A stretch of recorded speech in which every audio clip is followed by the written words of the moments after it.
Coming up, you've heard of a tree change or even a sea change. But what about a sea change actually living on the sea? 9 years ago, long-term Ipswich residents Rob and Karen Oberg headed for the high seas to take on an 18,000 nautical mile journey to the Mediterranean and UK. Their story is one of an amazing adventure, including a hair-raising near-miss that brought them within inches of disaster. It's Monday, November 30, 2020, and I'm Alan Roebuck. Welcome to Ipswich Today, which acknowledges the traditional custodians of the land on which it is produced and pays respects to elders past, present and emerging. This podcast is supported by Kinetics, people-powered web hosting trusted by Australian businesses since 1999.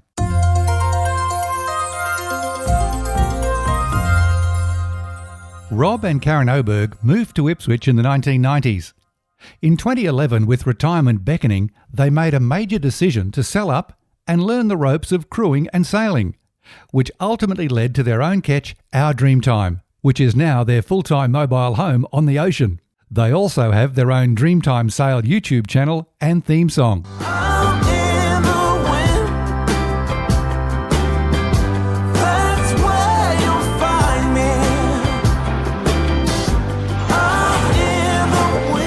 Rob and Karen, thanks for joining Ipswich Today from the cockpit of Our Dreamtime. Yeah. Thank you for having us. Really happy to be with you, Alan. Where do we find you today? Well, unusually, we're actually anchored in the middle of a city. We're anchored in what they call the town reach of the Burnett River, right in the CBD of Bundaberg. So you've got everything handy if you have a shopping urge. Yes, absolutely. Everything's in walking distance, which is very nice. Let's talk about your story basically in three parts. Your life in Ipswich, crewing your way to the Mediterranean, and now life on board your own vessel. Firstly, how did you guys come to this major change in life later in life?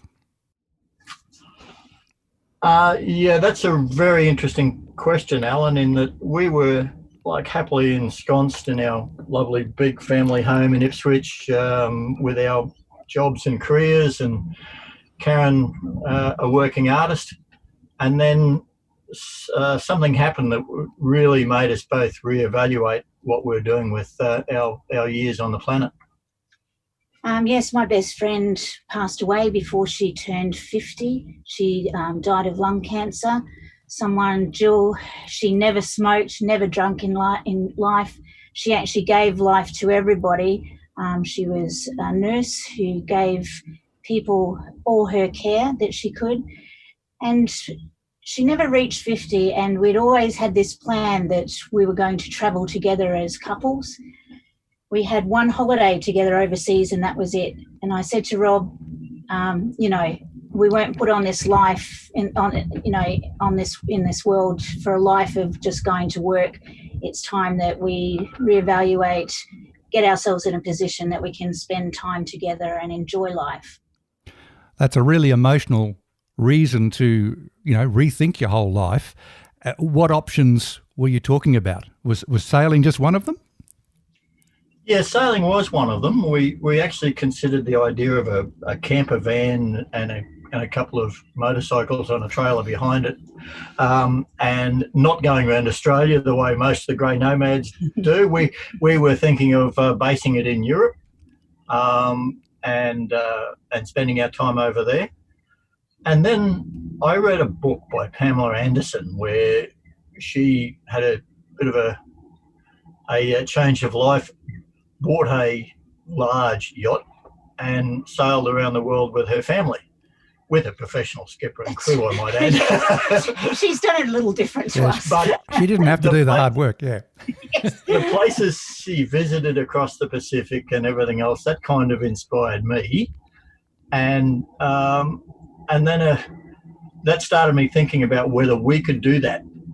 Now, I'd sailed a little bit pre-marriage, pre-kids, pre-mortgage, but not a lot. And Karen was raised on a boat, so we both had, interest in the water. And while we were thinking about it, a young 15-year-old decided to head off from the Sunshine Coast and sail around the world on her own, non-stop solo. And I have to say, Alan, that as a guy in his 50s at the time, I thought if a 15-year-old can do that, surely we can make it to Mooloolaba and back. Well, you took a very novel approach to refreshing your skills and learning new ones. You decided to crew your way to the Northern Hemisphere. Just explain what that is. Crewing to the Northern Hemisphere, well, that came about because we actually were wanting to sell property that we had in Ipswich, buy our own boat and just head on off. Well, our 2011 floods were probably a good thing and, of course, a bad thing. The bad thing was we couldn't sell the properties that we had because of a flood. The good thing was that we didn't go out, spend that money on a boat that we thought was all very pretty but was quite useless in the ocean, and then probably not make it to Mooloolaba. When we had the floods, we were stuck. We were very cash poor and we couldn't buy a boat. So we said, how else can we do this? Yeah, I'd already resigned my final job. And we were getting ready to head to Europe and buy a boat in the Mediterranean. And those floods sort of wiped that idea out. As it did for a lot of people. Yes, exactly, we weren't the only ones. I mean, what we'd done is we'd sold our big family home and we had 3 renovated properties with the idea that we were to sell one to buy our boat. We'd have 2 rented out and have the money to live on. So without that, we had to reevaluate again. We had a board meeting. We have lots of board meetings. Discussed all our options and we came up with a plan that said, oh, stuff it, let's just go anyway. And we then discovered cruise sites on the internet. And it's like sailing dating sites in that the boat owners put up who they are and what they're looking for. Mm-hmm. And potential crew put up who they are and what they would like to do. And you can go through these, Crew Finder and it is a good one, and there's a number of them. And we were able to find a match with a boat that was at the time sitting in Bundaberg, getting ready to sail through to Malaysia. Before I get to my next question, Rob and Karen, can we have a weather report from the Burnett River, please? Well, it's a thin overcast. And it's actually, unfortunately, a bit smoky because there's massive fires on Fraser Island at the moment, and that smoke is reaching over here. We're trying to avoid it because Karen is asthmatic, so we stay away from it as much as we can. But the wind's piping up every now and then and just bringing whiffs of that in from Harvey Bay, unfortunately. Yeah, okay. We did hear a bit of wind just in the last couple of minutes.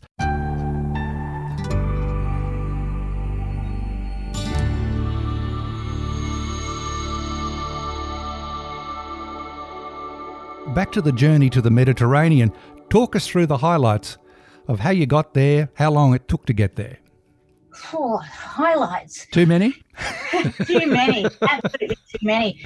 I think the first thing was, the sense of freedom once you're on a boat. You talk about just where the wind takes you, and it really is that. You are, your whole journey is decided on way the wind is blowing. And it's an awesome feeling. It really is. There's no other constraints. Yeah, you'll have where you're leaving from and where you plan to end up.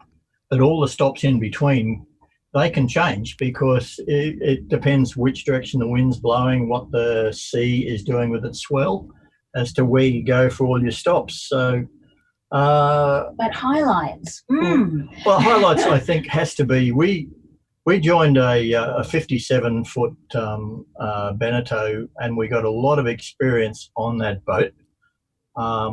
We'd have to say that the couple weren't the best sailors in the world, but we still learnt every day. But the boat took part in what it's called the Indonesian Rally.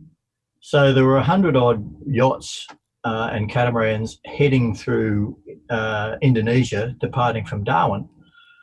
And one of the biggest highlights for me was the people we met. We met cruisers from all over the world, from Europe, from the US, Australians, English, South Africans. We found there's a real community, isn't there, within the sailors. that, they hold together as well. Someone's got a little problem, it's everybody's problem, everybody sort of helps out. And we really liked that. We are community-based people. We spend a lot of time in Ipswich within our community, helping, others, but also, being part of. So to find that community, I actually thought when we were going off sailing, Alan, that it was going to be Rob and I together, and we'd have a lot of time just together, which wasn't bad, but I didn't realise that it was so social and this huge community was out there. Were you always in touch with other boats, even when you're a long way off the coast? They ran a radio sked so that every morning there was one American who organised it, and he would come on the radio, and anyone with problems would report in, or even better, the boats that were ahead of you could report on conditions they found ahead. So it was a real cooperative thing. What surprised us, this was 2011, and through Indonesia, which is often thought of as a third world country, we were probably in phone service nearly as much as we're out of phone service. How many different vessels did it take for you to get to the Mediterranean? Well, we sailed on the boat that we left Australia until Bali. It was, as I said, they weren't the best sailors, and it wasn't the happiest of environment at times, but we were determined to stick things out and complete the journey. But when we were in Bali, we had the opportunity to join another boat, because there was a Scottish couple that were sailing together, and the wife's mother got seriously ill back in the UK, and she had to leave, which meant that Will was then on his own on the boat, and the boat we're on, there was 5 people on it. They kind of agreed that we could jump across onto the other boat, and then there'd be 3 on each, and it'd be easier to sail. And that boat, Atlantia, we sailed from Bali through to Malaysia with Will. Had a wonderful experience. We got up into Kalimantan and up into the rainforest to the orangutan research centre, and saw the orangutans in the wild. And I have to say that it has to be certainly my highlight, I think, of Asia, was actually seeing the orangutans in the wild. They are an amazing creature. Yeah. Yeah. You too, Rob? Do you think that that's, yeah? And it was interesting then to get on a boat with a different skipper who had a different mindset, and we learned a whole new set of skills and practices, etc. And what we were learning was that you compare other people's practices and decide what works best for you. So by the time you got to the Mediterranean, how would you rate your sailing skills and crewing skills? We've now done nearly 20,000 nautical miles, and funnily enough, we quite often still feel like newbies. Absolutely. Every day is new out there. You learn every day. We sailed through to Malaysia, and then we actually backpacked and land travelled through to Thailand, where we got the opportunity to crew on a beautiful Oyster 56 yacht called Curious, in what they call the King's Cup Regatta in Phuket. And we sailed with Steve Brown on that boat, and he was an excellent skipper. We learned a lot. So by the time we got to Europe and joined an Australian boat near Venice in Italy, I would say that we were competent as crew. Yeah. During those first few weeks crewing, did you ever have any afterthought that it was the right or wrong decision to do it? I think the excitement over all of those jitters, I think we had 2 thoughts. One was, yes, this is what we want to do, because one of the decisions about going crewing was it allowed us to find out whether we were in love with sailing or in love with the ideal of sailing. So we found that, yes, this is what we want to do, but by the time we got to Darwin, we worked out that we weren't really on the right boat.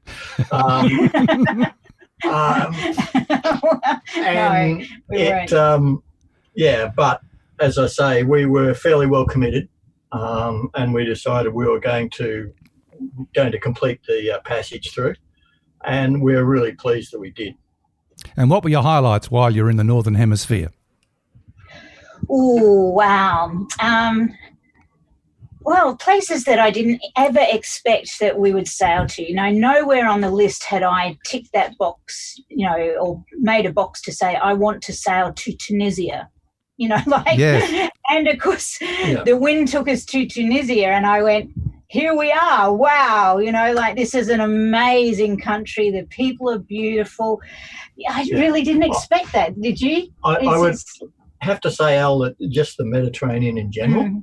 Yeah, because you had some time in Greece, didn't you? You spent a bit of time based there. Yes. Yeah, we start with the boat we first crewed on over there. It was a beautiful 72-foot super yacht, virtually, owned by a Sydney businessman. And our first trip on that was from a place called Monfalcone, which is near Venice, and we sailed it around the shoe of Italy, past Sicily, and into Grand Harbour at Malta. And arriving in there through the centuries-old breakwater with the massive forts and fortresses right around, and knowing the history of Malta in the Second World War, it was very surreal for us to just sail into that harbour that the Crusaders had defended. Yes. And it was. We'd had a pretty rough trip from Monfalcone down. It was not the nicest. Rob had spent nearly 4 days seasick. We had ice on the decks. It was minus 27 wind chill. And I did actually ask myself a number of times throughout those night watches, what am I doing this for? We're supposed to be having fun, and I'm freezing cold. I'm standing here watching for ice on the sails, hoping that they don't weigh the boat too much in this horrific weather. and then we turn the corner of the boot of Italy and do the sail down to Malta, and the wind eased, the blue skies came out, and we headed into the most amazing harbour I think anybody could sail into. At what point did you return to Australia? Well, we actually spent quite a bit of time over there because we sailed that 72-foot boat for about 3 months. We left it in Spain, and Cartagena in Spain. In Cartagena in Spain, and we were supposed to then join an American couple on a classic boat in Gibraltar. We were arranged to go and crew with them for the classic regattas for that season in the Mediterranean. And a very interesting boat, we should add here, that her name is Astor, and she was actually built for a doctor in Sydney. And she won the Sydney to Hobart 3 times. And so for us as Australians, it was, a bit of our history to go and to now sail on a very classic, without modern... She was a 1927 timber boat. Unfortunately, literally 3 weeks before we were supposed to join them, we got a message that had a serious engine problem and they were going to skip the season and replace their engine. So we were at a loose end, and we had met an English chap that we'd sailed with on the 72-footer. He lived in the Lake District of the UK, and he said, "I'll come over and stay with me for a while." So we just skipped one of those 50 euro flights. Right, yes, when we could all travel. Yeah, started to couch surf. So we spent some time in the UK with him and doing a bit of travel up to Edinburgh, etc. And we got a phone call from Steve, who we'd crewed for in Thailand. And he turned around and he said, "I hear you're doing nothing. My boat's now in Gibraltar and I've got to get it back to the UK." He basically said, "I hear you're sitting on your butts doing nothing." Right. Saying that we were being very lazy. So we were very spoilt, and he flew us back to Gibraltar, and then we sailed his boat up the Spanish coast, Portuguese coast, across the Bay of Biscay, and arrived on the UK coast in glorious, clear blue skies and sunshine, into Dartmouth. Mm-hmm. And which then has a huge naval history. It's a beautiful place. And then a week later, we'd sailed from there around the coast up the Thames and found ourselves at St. Cat's Dock, next to Tower Bridge, where we experienced the Queen's Jubilee. Well, you couldn't have been more central. Wow. And she stepped off right where we were, which was amazing. Oh, the pomp and ceremony that the Brits put on for that was absolutely amazing. So from when you set off from Australia, you certainly have got more than you bargained for. Oh, yeah. Absolutely. And Al, to just put a closing paragraph on the Mediterranean, what we did was another British chap that we'd crewed with on the first boat from Australia through Southeast Asia, the one that wasn't as nice a boat as we would have liked. As friendly, you can say. Mark had been crewing as well, and we were all sat round the breakfast table in the centre of London having a coffee, said, what the hell we're going to do? And we came up with a plan, and we partnered to buy a boat in the Mediterranean. So we ended up buying a boat in Majorca, and Karen, Mark and I sailed that boat for 2 years in the Med, and we covered sort of everything from Gibraltar through to Italy, and just had a wonderful time. So then you came back to Australia, I take it? We did. Yeah, Mark decided he'd been sailing for, I think, 4 years by then, and he was ready for a break. He went sailing after his wife passed away, and I think it took him that long to grieve and then decide he was ready to go back to the city and get on with life. And we, by then, elected that it was probably time to sell that boat, come back to Australia and look for what was going to be our boat.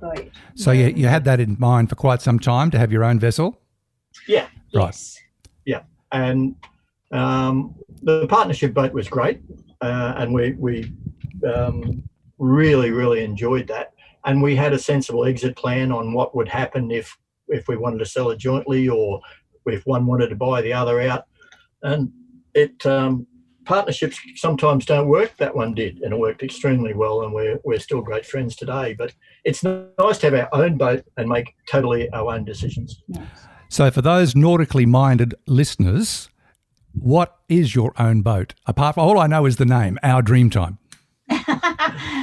Okay, Al, what we wanted was a strong classic boat that was designed to handle heavy weather and go across oceans.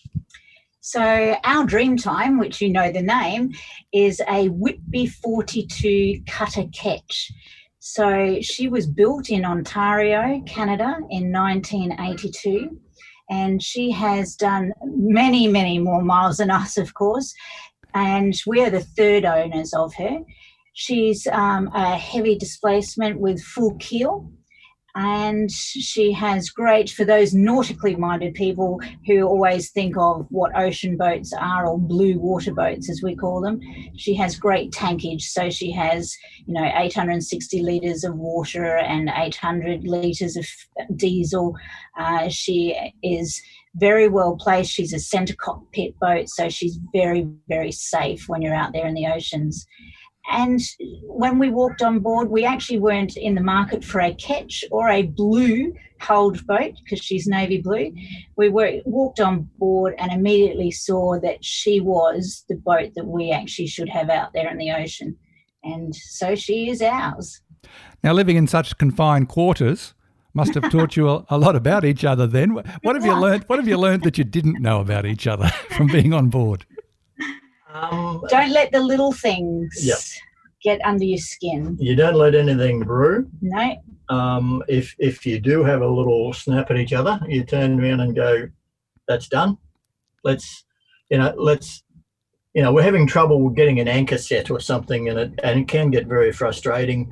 And you turn around and go, "Okay, this is attempt 5.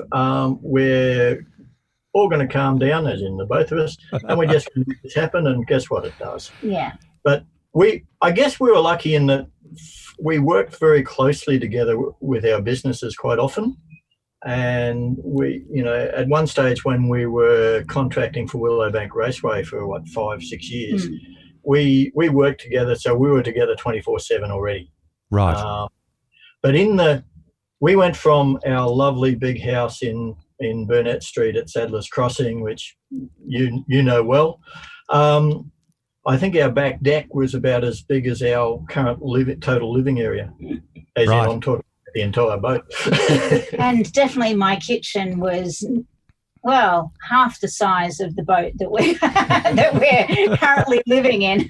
So a bit different to my 1.5 square metre galley at the moment. People think that tiny house movement is something new. It's not. No, there are boats. Yeah. It's boats. Yes. Now, you were moored at Manly there for quite some time, and in April this year you decided to head off in the middle of COVID, get away from everything. Is there such a thing as a typical day on board? Oh, I might just backtrack to that one in that it was, the plan was we'd been off sailing, we bought the boat, we spent a lot more money refitting it than we expected. We had a great time sailing it around the Great Barrier Reef for a few years. Funnily enough, the bank balance started to look a little bit sad. Yes. The bank manager actually asked if we could start banking with the bank instead of the bank, banking with us. So we really had. So we, I had the opportunity and an offer to actually go back and do some more work with Willowbank Raceway. Right. A great not-for-profit Ipswich business. And I turned around and I said, we discussed it, and I said, look, if we did this for 2 or 3 years, we'll be set up again and we can just go off and that will be true retirement this time. So with the discussion, I committed to Willowbank that I'd give them a minimum of 2 years, maximum of 3. Karen was able to find a employment in the marina at Manly. So her commute was all of 120 metres. A few steps, yes. And I was late most days.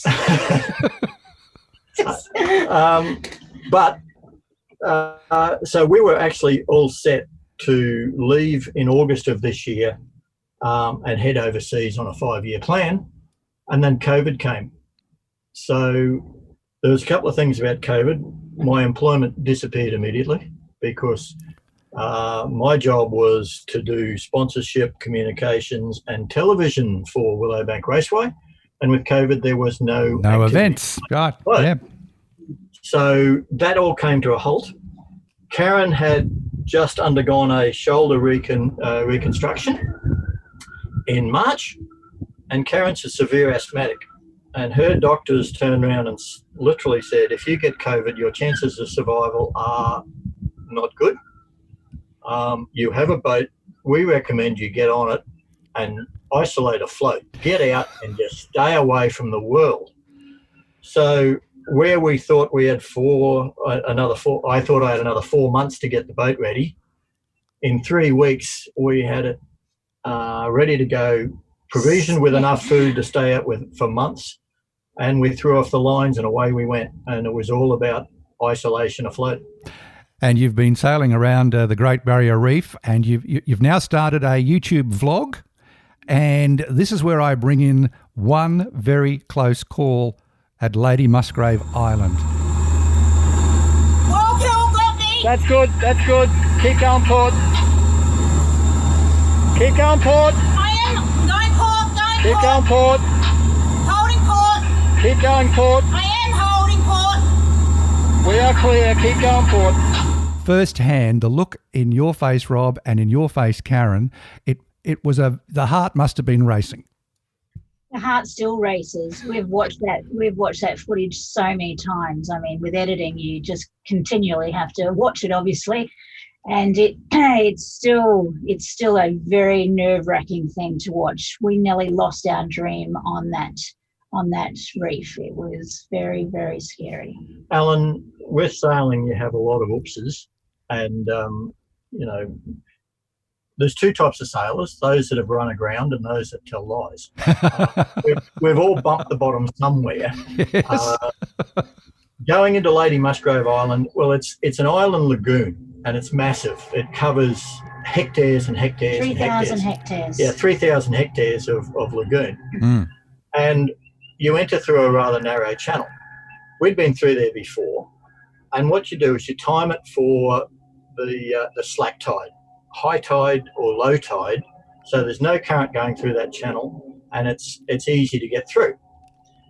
And previous times we'd gone through at high tide on the slack, and it's all very calm. This time we were leaving Bundaberg. It's X hours to get out there, and we timed our departure to arrive near 3:30, which is when the low tide was listed. What I hadn't calculated for was that as the tide drops... It's a very low tide, we should say. Yeah, it was a very low tide that day. Yes. As the tide drops, the coral emerges out of the water. So early after high tide, the water's just flowing over the reef and away. But as the tide drops, more and more of it has to flow out the channel. So in the end, the entire coral is exposed right around a huge circle with just the one channel. While it's already low tide outside the lagoon, the level inside is probably still half a metre higher, or a third of a metre, 300 mil higher than outside. So the water was still rushing out. When on the tide book said it should be low tide, but when we entered that channel, it was like trying to go upstream on a flooded river. Yes. Yes. Mm. With a very narrow entrance. And what we did, we had a GPS computer track where we'd been through before. And the old theory is if you follow the exact route that you followed last time, and if you didn't hit anything, you shouldn't hit anything this time. But that route wasn't in the centre of the channel. And Karen was on the helm, I was on the bow being lookout. And a back current, because we're over to one side of the channel, a back current literally grabbed the bow of the boat and turned us 90 degrees. So we were headed straight for the reef. And to get it to respond and fight against that and come back was full revs, steering hard over, and hope for the best. And literally, I think it was in the end. It was hope for the best. There was nothing more I could do on the helm. Yeah, I had all revs going. I had the helm right over, and I was actually fighting the wheel to keep it over because of the actual strength of the water on the rudder. And as you've seen on the video, and anyone that has a look at the YouTube channel, Dreamtime Sail, that episode is called Inches from Disaster on the Reef, and it was a matter of a very, very close call. Well, you live to tell the tale another day, and here you both are relaxing in the cockpit on the Burnett River. Now, an interesting sidelight to all this sailing is that you must eat. A really quick but fun thing to do is my pizza roses, and they are simply just puff pastry, ready-made puff pastry, cut into strips, some tomato sauce on, some herbs, dried herbs, and then with your salami, you cut it in half, so pop them on, overlapping, the tops out, fold up the base, just cover, cut edges, and roll from one end, pulling out the petals. Now, Karen, you've developed your own cooking videos as well. Was that an idea before you set off, or just sort of happened? Definitely not an idea at all. And Rob can contest to this. When we first met, I certainly couldn't cook anything. The only thing I could make was reservations. So I've come a long way in my cooking life, and I've had no, experience in kitchens or anything else professionally. But I decided that this was something on board that's very important. Sometimes it's the only thing you look forward to on a boat when you're doing long passages is a good meal. And I am a creative person. I mean, I paint on board, I do lots of other things, but cooking has really become a very creative outlet for me. So on our Facebook page and Instagram page, we were putting up my cooking photos, and we had a few complaints from the salty sailors out there. Is this a sailing page or a cooking page? So we split them. So we now have our Dreamtime and we have our galley, and we have blogs for both. We have our sailing blog, which is our Dreamtime, and we have our galley blog, which talks about all the food that I make on board, what sort of provisioning we have to do.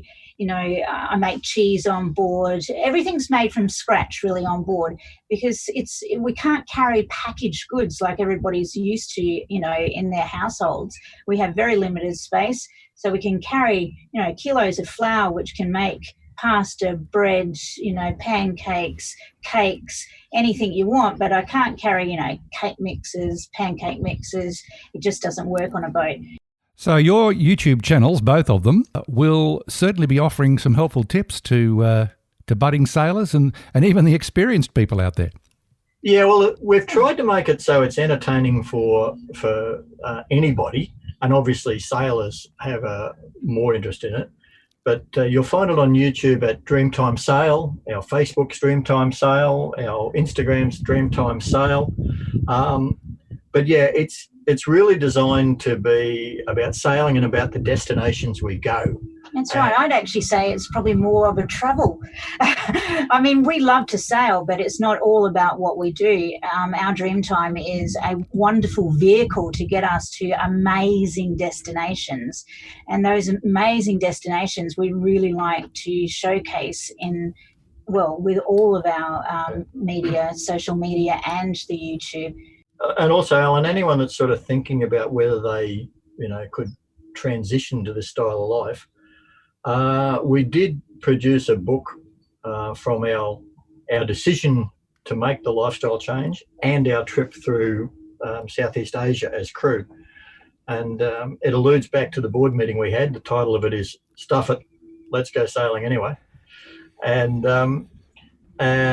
that's available through our social media, etc.